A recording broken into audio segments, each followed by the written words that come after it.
had to write a letter to your favorite celebrity. You had to really real fame, where you had to go out and actually show your support all the way.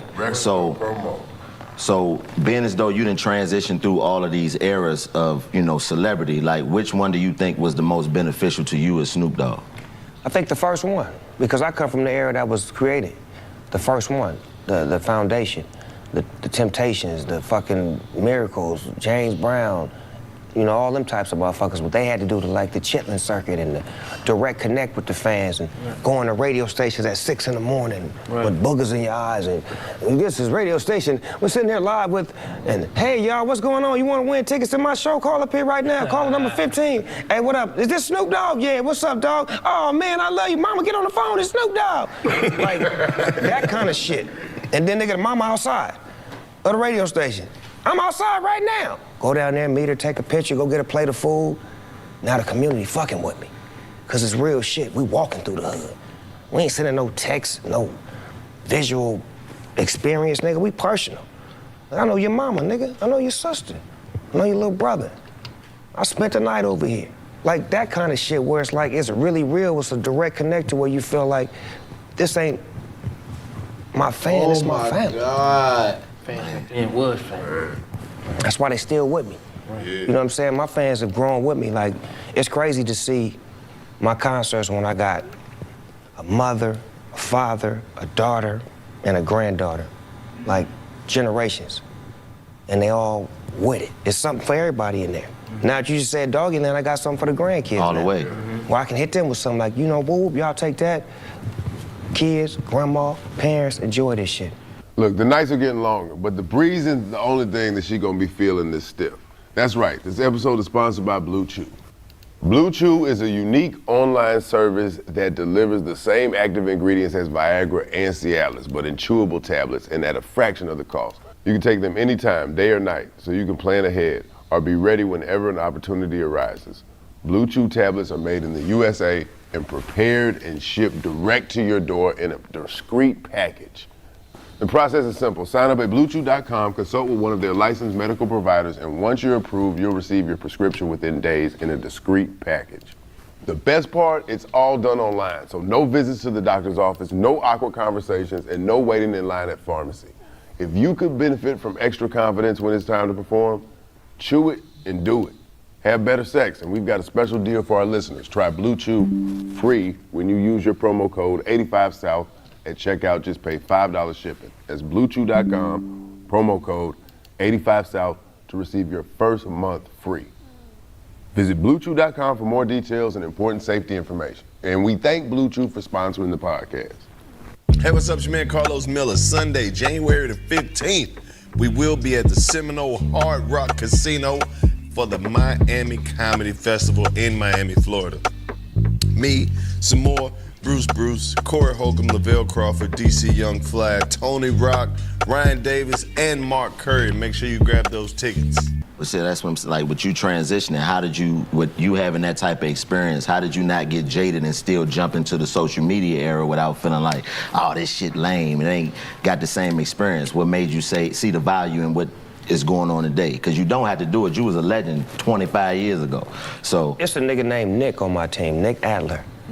My Jewish friend, Nicholas Adler. And this motherfucker always he would push social media on me early. This nigga made me make investments in Reddit and Facebook and invest money. Like, nigga, just put 20,000 in. I'm fucked, what the fuck is this shit? Here, nigga. And nigga like, ooh, oh shit. Right. So the motherfucker was telling me, first thing he was telling me about was Twitter. That's where people follow you, right? Yeah. So he like, man, if you start your Twitter, you'll have millions of followers. I said, I don't want no motherfucker following me, nigga. No, I mean, they're gonna follow you and like, no, nigga, I don't need that. I be doing shit, nigga. What you talking about? Once he explained it to me and I started like dibbling and dabbling, right. I said, oh, I got this shit. What a nigga had to own it? Him. Hey, what's that, homie?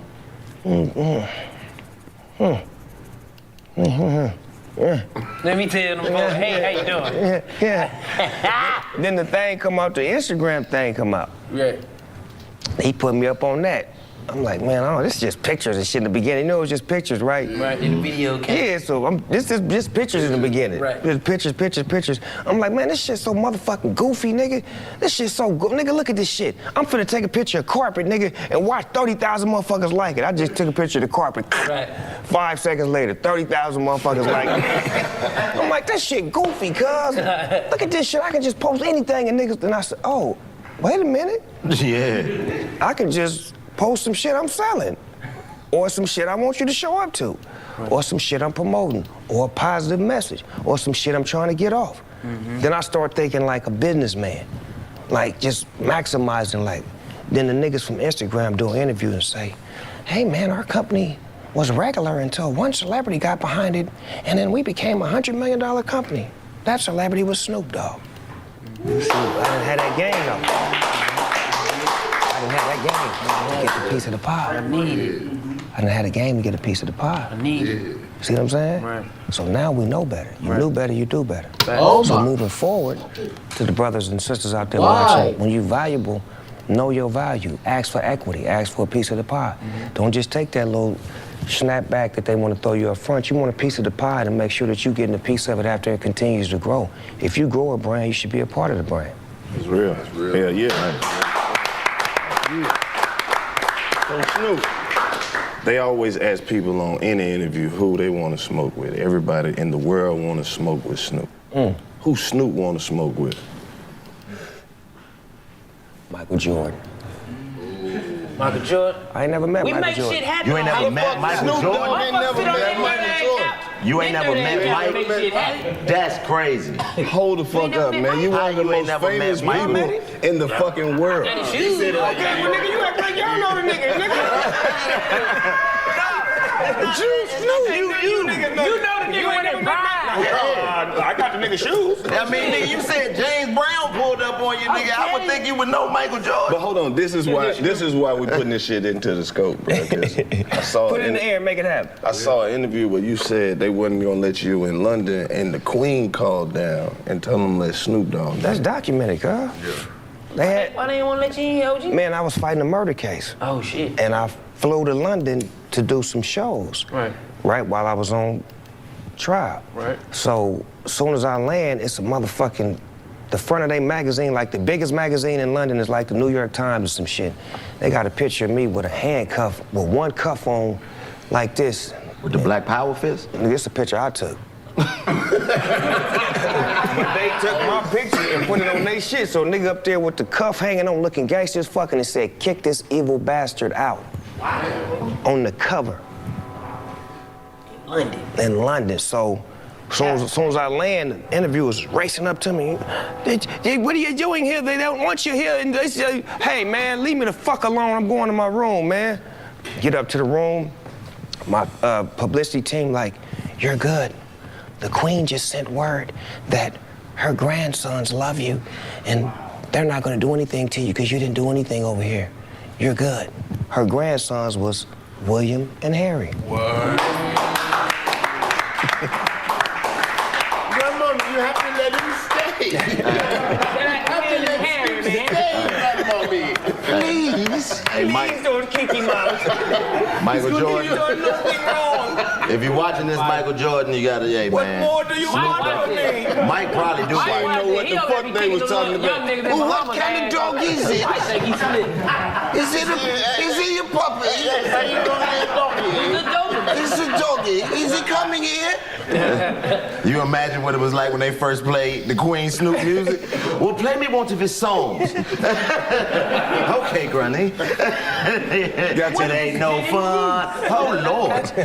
Just when they thought she wanted them to turn it off, let it play. Because in fact, the bitches aren't shit. I know this to be true. I do. I know it to be true. That was some regular shit. Would you like to hear your Snoop Doggy Dogg? Put it on and leave me. That's fire. She spin around in the chair. Guess who's back in the motherfucking house? With a fat crown for your motherfucking mouth. Like, so Snoop, like, what? See when he wants to return. Snoopy. Grandmommy, when is he coming back? So, what you saying that, you know, Mike being one person that you haven't met, who had Snoop Dogg starstruck? Like, oh shit, it's him. No, it was her. Who? Your movie, nigga. Who, nigga? Bones, nigga. When I go to shoot Bones, right? Right. I don't even know if I told niggas this shit before, but I gotta fly to Frisco and then to Vancouver, because the movie is in Vancouver. Right. So, fly to Frisco, boom, in the airport, chilling, sitting down. A motherfucker walk up behind me and do like this. And it's Pam Grier. Oh, Jackie Brown. You talking about coffee? Listen, wait a minute, that ain't the good part. What, him? So she's sitting next to me, and she like, you ready for this role?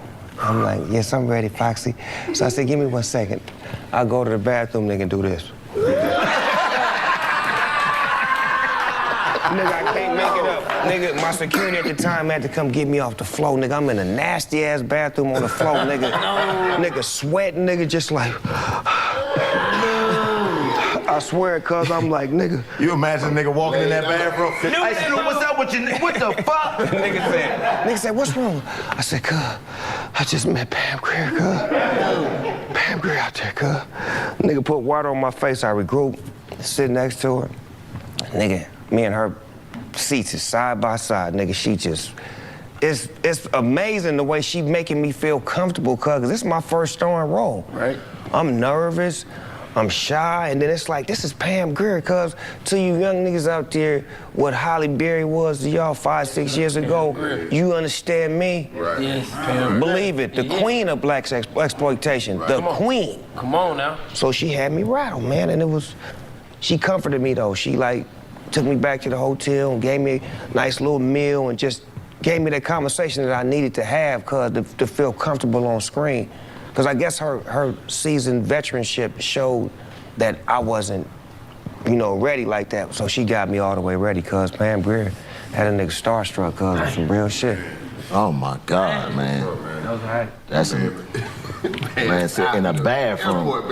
Nigga. That shit stank. And you know what's crazy? It's niggas that tell that story right now that nobody believed till right now. I told you that was that nigga Snoop on that airplane on that bathroom They clean them floor. bathrooms. This what I gotta ask. No, how did you link up with Nate Dogg? You know Nate Dogg, a legend, rest in peace. R.I.P. And man, the shit, the Greatest. work, the He the shit that greatest. y'all did for the West Coast, and 1986, cuz we was in at Poly High School. Nate was in the 12th grade, I was in the 10th grade. We was in science class. I don't know how we was in the same science class. Yeah, Nate was probably a little bit behind. Yeah. We was in the same science class, nigga. So we was sitting in the back of the class, cuz, and I would beat on the tape, making beats and shit, and this nigga would be singing like other people's songs, Right. but he would make them dirty. You know what I'm saying? So he would like flip a nigga Luther Vandross song and sing some dirty shit. Nigga be laughing and shit. Then we had 7th period together, which was PE. So we had a nigga that would beatbox. A nigga would beatbox, I would be rapping, and they would be singing along. And we just became like dogs. Like, we both love music, we both love fucking with the women, and we love playing basketball. And we just got tight like that. And then Warren G got into the equation because he was always trying to do music. Dre is his brother, he wanted to be a DJ, he wanted to be a rapper. He was always pushing rap on me, so the shit had to come together because Warren G was like one of my best friends and Nate Dogg was becoming my best friend because of the school we went to. So like after school and in our afterlife with selling dope and becoming teenagers, we clicked up and became 213 because it was a group in Oakland called 415. That was the shit. Richie Rich and D-Lo. And we liked them niggas so much, we was like, we need to be 213 so we could represent Southern California. And that's how Nate Dogg, Warren G formulated our group. Man, one of the 1-3. one of the groups that I love that, you know, embodied that sound that y'all created was the Dove Shack. Like, did you have anything to do with that? Like Nah, them are little homies. But 2 Scoops that was in the group when I first started like writing raps I used to use that nigga typewriter. Snoop, you wrote raps on a typewriter? Hold up, this might need to go in the Smithsonian. You wrote raps on a typewriter? Look, nigga.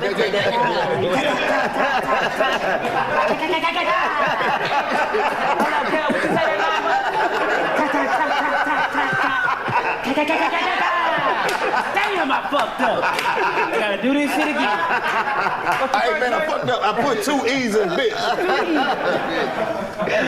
Oh man. It's supposed to be bitches, not bitches. I was writing on paper, cuz, and then I would lose my shit. And this nigga typewriter was organized. This nigga had paper organized and shit, so I'm like, I'm just gonna type my shit up. Nigga, I used to type like 65 words a minute, nigga. Oh, no, you gotta speed up, DC. Do it fast.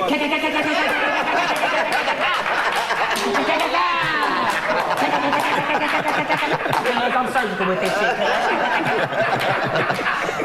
This nigga rapping be tight. That's hilarious. No, on the real though, cuz, that was a skill that I took up in junior high school, at the little white junior high school I went to. They gave a nigga typing class and I took it. Like, I was one of them students that was like, I took a wood class, a metal class, I took typing, I took home economics. I took classes that was like different. I didn't just want to be in the class with the homies and shit and then go home and get a whooping and get in trouble for fucking up.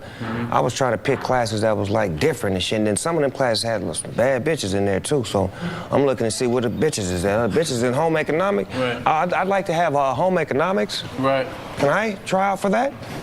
Glee Club? Right. Some hoes in there, hold on. You was in the Glee Club, So nigga? tell us, man. Hello, Chico Bean here again. January 6th through the 8th, 2023. We pushing this shit out. You ain't got no excuse not to know I'm coming. Improv in Tempe, Arizona. I'll be there for 5 shows, so get your tickets. And I ain't even gonna read this one long, cause this shit in January, so you got plenty of time to get your tickets. All right, so, I know it's gonna be around tax time, you're gonna be getting your W-2, so think about me when you start to think about what you're gonna spend that money on. January 6th through the 8th, 2023. I will be there. Hey man, English Major merch live right now. ClaytonEnglish.com. Go get you some, man. We got all the HBCU inspired colorways, man. Go get it. You know what it is. Let's go. So tell her like back then growing up, because you from Long Beach. Yeah, East Side. East Side. And a lot of people get LA confused because they just think they be in LA everywhere in California. No, it's different Knowing cities. it's different cities. 20 minutes this way, 10 minutes this way, 20 minutes this way. Right. So explain the difference, even though it's the same, from LBC and LA in the different cities. Well, LBC is the all Crip city. We're the city by the sea, the turf by the surf. We're a little bitty city and we tightly knitted. It's the east side, it's a west side, it's a north side. And through those dimensions, you got different races, different ethnicities, different gangs, different families, and different people that's been a part of the city for a long time that keep it reputable, whether it's on the streets or behind the wall. So when you come to California, we known for what we do. Whether it's sports, whether it's entertainment, or if it's the ignorant shit, we do it all. We bring it to you any way you want it. And LA is LA. In LA, there's different sections in LA. There are about 600-700 gangs in LA alone. So it's not about the city, it's the hood you from. Right. Because LA is the county, Right. but Long Beach is the city. Now, speaking of hoods, that's something that anybody that comes from one knows is very delicate navigating, getting out and being able to still have a presence there because you don't want to leave your people behind. But that comes with a lot of, heartache and pain because you lose people along the way. And so how have you navigated that? You've been in the game since 1992 and you made gangbanging worldwide. You helped take it worldwide, even though, it was the most positive aspects in watching you personally, it still comes with what it comes with. Right. So how do you navigate those people who still are in that mentality and never gonna come out of it while you still gotta go be Snoop Dogg all over the world? Well, what I did was I created a, you wanna wait for that train? Yeah, they running a train right now. You wanna wait?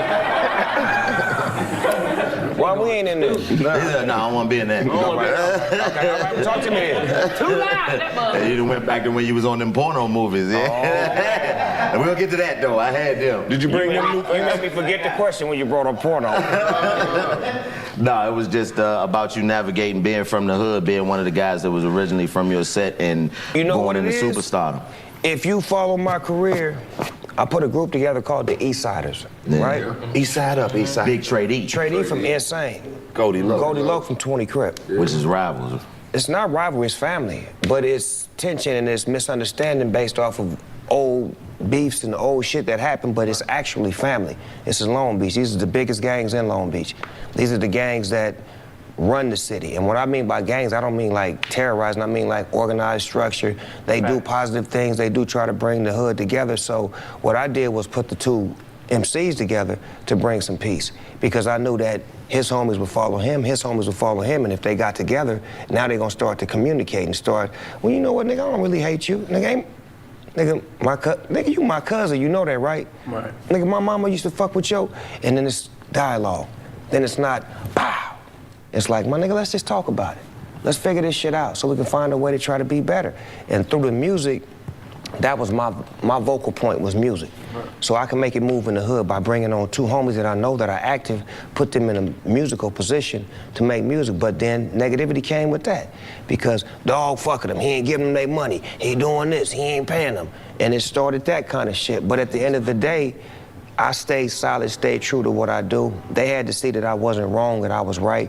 Our relationship is just as good as it was from day one, but we had to go through those hurdles for people to understand that this is a business. And sometimes bringing the hood with you, they don't understand business. And you can't teach them the business overnight. Like LeBron gave his homies a shot, they gotta know what they doing though. You get what I'm saying? Yes, sir. I'm pretty sure it was 7 other niggas that wanted the spot, but they didn't know what they was doing.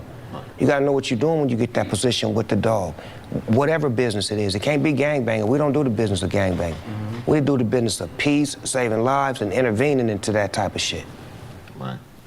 Now, one of the people that you influenced heavily was Nip, you know what I mean? And you know, all the way down to people saying he looked like you. But he was one of the most brilliant people, man. So what is something that you learned from Nip? To be you. This the G'est shit he ever did. They was doing Straight Outta Compton movie, right? So Dr. Dre, Ice Cube, all them niggas calling me. Man, we trying to get Nip to play you in Straight Outta Compton. He ain't getting back to us. All right, let me holler at the little homie. Boom, I hit him up, Nip. Let me holler at you, pull up on me. He come over to the spot. Cuz, they want you to play me in the Straight Outta Compton movie. I'm happy as a motherfucker to tell him. He like, no disrespect, big homie, but I can't play you in the movie because then people gonna just know me for being you. I gotta be me. And that's with all due respect. And I was like, damn, that was gangsta as a motherfucker. I called him nigga, I said, cuz, y'all gotta go find somebody else, cuz. Fucking with it. Right. Speaking of that, man, why you do the voiceover in the movie? Why you do this shit, man? I was like, man, that's Snoop voice, man. On the That wasn't me, that was a machine. But I gotta ask, you did the voiceover shit, and you know some of the best shit on the internet is you doing the voiceover on the motherfucking Discovery Channel, Animal Planet type shit. Yes. Oh, bro, when you gonna put that shit? Yeah, the Animal Planet shit. When you gonna put some more of that shit I created up? that on the GGN. You know the GGN was one of the first podcasts ever created. I want the man, listen. No to tell you, that's one of the ones we always was like, man, we gotta get on the GGN, man. The GGN, so I created a lot of shit off of the GGN that my good friend Jimmy Kimmel, he happened to have the ABC show, the Jimmy Kimmel Show, which I was his first guest the first week that he started, his first 5 days. So we like family, right? So Jimmy watching the GGN and he like, nigga, that shit funny. He ain't like, say nigga, did he? Nah, he God damn, Jimmy. Hey, Jimmy said, hey, Snoop, that's funny. So I'm like, what you want to do with it? Cause you know I'm gangster. Well, what you want to do with it then, cuz? Right. He like, I think I want to produce some of it and bring it on my show. All right, cuz, let's do that then, cuz. Just make sure it's in the GGN fashion so my shit'll look like it's supposed to look. Right. Nigga bring me down, put me on his show, and then the shit blow all the way up. Then I double back on my show and do it a couple more times. Then he bring me back on to do it again, and he had me do like some old school basketball shit where niggas was just passing the ball 10 times and didn't dribble and shit. I was roasting that bullshit. It was one nigga on the team and like, get this bullshit out of here. And he was like, man, you got a career at that shit. So I started doing that, and then I started getting announcing jobs. They That's let a nigga the announce nigga. this. They let a nigga announce this. Then The boxing match. Boy. And him doing the boxing match, my nigga, when nigga Snoop said, oh!